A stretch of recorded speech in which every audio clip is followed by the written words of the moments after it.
Should you start a podcast? Will that bring extra people to your brand?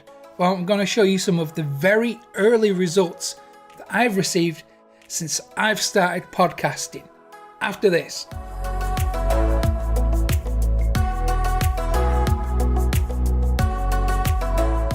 Welcome back to ProfitCopilot.com.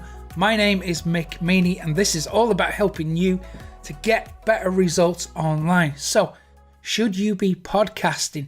Is that going to help grow your brand? I'm going to show you some of the results that I've received, and these are very early results, and I'm quite pleased with the way things are going. So I thought I'd share what I've got with you so you can see the reality and the truth of what happens when you start your own podcast. So I'm using Libsyn, but you can use Podbean, you can even use SoundCloud if you're thinking about doing your own podcast. I'm going to explain how to set one up in a second. But let's have a look at the stats that I've received since starting this podcast. So I'm going to log into my Libsyn account and let's go have a look at the stats. And this goes back to December the 5th. Now, I first launched my first episode in June or July of 2017, but I didn't do it consistently. It was only when I felt like it, and it was only every couple of months, so it wasn't consistent.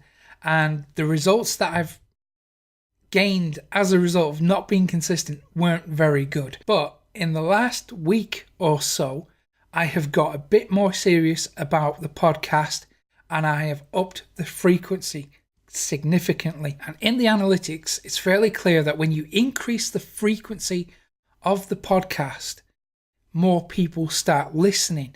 Now, this is very early days for me. In fact, there's only been 275 downloads of my podcast so far. The best day was on the 14th of February, Valentine's Day, which was 20 downloads on that day. So we are not setting the world on fire at this point, but this early growth is encouraging. And I just want to share this with you so that we can return to this in a month's time, in 2 months, in 6 months, in a year, in 5 years, and see how things have grown. So this is the very first time I am releasing or sharing the podcast data with you, and that is because I do not want to be one of those marketers that comes along, shows you just the end results, just the huge amount of traffic that they've generated, and then make it look easy and then try and sell you something that doesn't work. What I'm trying to do here is give you the reality of building a brand from scratch, and the way I'm promoting this podcast is minimal. I'm not advertising. I'm not using any connections. I'm not even emailing my list with a link to the podcast. What I'm doing is just putting the podcast up, letting it run, and seeing what happens. So hopefully it will encourage someone who is considering starting a podcast to go for it and have the right expectations about their podcast and understand that it's going to take time. It's very rare that someone comes along and immediately builds a huge following. That just doesn't happen very often. So this is the reality of it. This is what to actually expect if you're considering doing a podcast. I do think this is absolutely worth doing for the long term. So how do we do podcasting? Luckily, it's really easy. So what I tend to do is I start with a YouTube video. I understand that some people might not want to do that at the moment. I understand that video is a bit scary for people. And podcasting seems like a safer alternative. So if that is you, I'll tell you a strategy you can use in a second. But how I tend to do it is I shoot a video, I shoot from the hip, I don't script it, I just roll with it, whatever pops into my head at that time. I record it, I document it, and then I upload it to YouTube.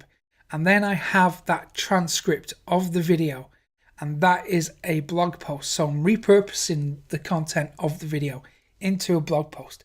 But from the video, I extract the audio and I turn that into a podcast. So I turn it into an MP3 and I upload it to my podcast host. How do you extract the MP3? Well, thankfully, most video editing software will give you an option to export as MP3 or WAV, or it will give you an option to save as MP3 or WAV. So either one of those two will do the job for you. If you're really stuck and you really don't want to get your hands dirty with the tech stuff, then most podcasting hosting environments actually allow you to upload the MP4, the actual video file itself, to the hosting environment. Now, the file size is going to be significantly bigger, so bear that in mind. So that's how you do it. That's how you turn a video into a podcast. Now, if you're not using video and you just have a blog and you're writing content on a fairly frequent basis, what you can do is take that blog post. So you need some way to record your voice. Just read through, record, turn the blog post into an audio file, use it as a script, and then save it as MP3 and upload to your podcasting hosting environment. The one thing I would say is invest in a decent microphone if you're going to start podcasting, because the audio is going to have to be pretty good. You can't rely on an internal microphone or the default microphone, either on cameras or on laptops or computers, so invest in a good microphone. So I'm going to leave it there. I hope you found this useful. I hope it's given you some fresh ideas. And if you have like this, hit the thumbs up button below, subscribe to the channel too, hit that little notification bell, and you'll get another video like this from me tomorrow.